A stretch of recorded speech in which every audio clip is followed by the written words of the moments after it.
When it was attacked by Russian missiles. This is a theater in Mariupol, Ukraine, where hundreds of people were taking shelter on March 16th when they were attacked. Take a look at that destruction.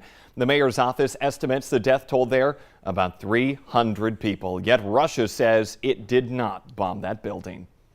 Also on your fast track this morning, a busy route for cars and boats in Otter Tail County is about to be shut down for part of the spring and the summer to repair damage done by an arsonist. Work starts today on the Highway 41 bridge at Star Lake near Dent. It was set on fire in September of 2020. The bridge will be closed during construction, and people should also avoid the channel crossing when workers are present. The new bridge will be made of concrete instead of timbers, and it will be wider than the old one. The cost is about $990,000. Ryan Johnson was sentenced to 5 years for starting that fire and is ordered to pay more than $1 million in restitution. Investigators say Ryan Johnson told a neighbor that he was going to blow up the bridge after someone ran over his dog. We're waiting to hear more from Fargo police about an incident outside of Essentia Hospital in South Fargo. Police blocked off the parking lot along 32nd Avenue South for a time yesterday afternoon because of some sort of an incident involving a juvenile. Fargo PD say the juvenile has been detained and was not harmed.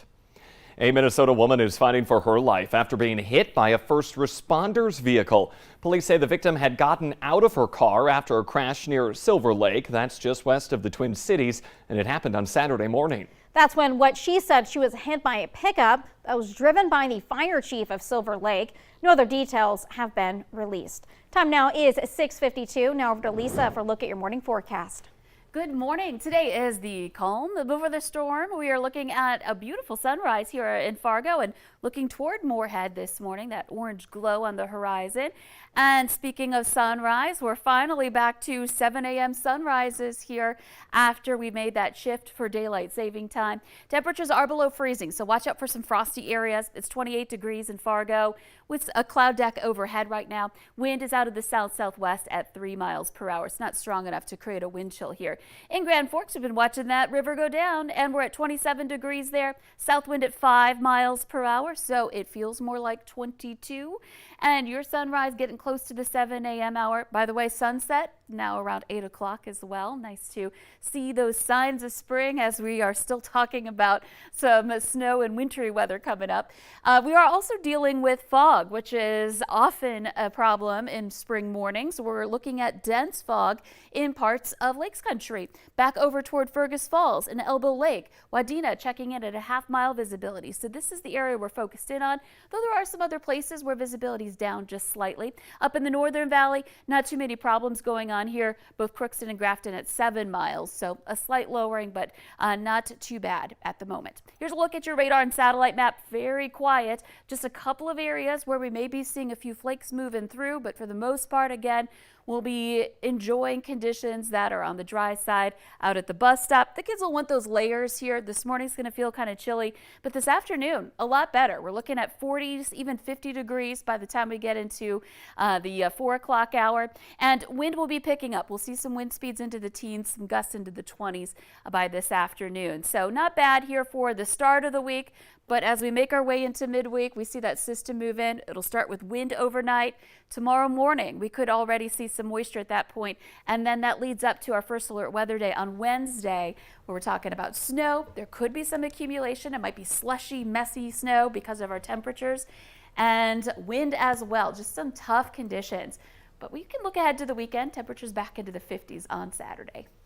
A lot to go over here in the next few days. Lisa, thank you this morning. Time now is 6:54. Fargo School Board members meet in a special session tomorrow to consider the firing of a teacher who's accused of inappropriate behavior in the classroom. The school superintendent is recommending the board dismiss Kevin Kennedy, who teaches at South High School. Some of the things Kennedy is accused of include asking a student about sending nude photos, giving a student a neck massage, and talking about a student's grade to others.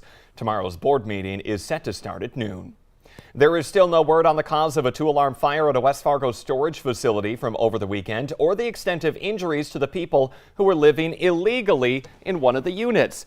The fire happened Saturday afternoon in the 600 block of 2nd Avenue Northwest. There is no significant damage to some of these storage units. Officials tell Valley News that a space heater maybe have started the fire.